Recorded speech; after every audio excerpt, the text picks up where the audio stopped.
меня утро сегодня началось сильно рано-рано. Еще даже 6 утра не было.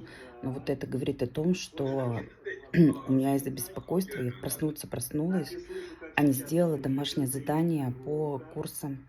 И представляете, и я проснулась, и я слушала, включила, и сейчас сижу уже, вон, видите, Ну, это же изучаю, кинестетика, она была идеальная, типа я изучаю. торможу.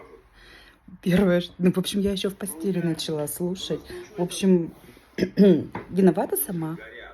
А дотянула до последнего, занималась всем чем угодно, кроме того, что кроме того, что сделала. А сдать надо успеть мне сегодня. У меня с часу начинаются всякие процедуры, то есть я сдать вовремя не успею. Поэтому мне надо послушать, сделать домашку и сдать с утра.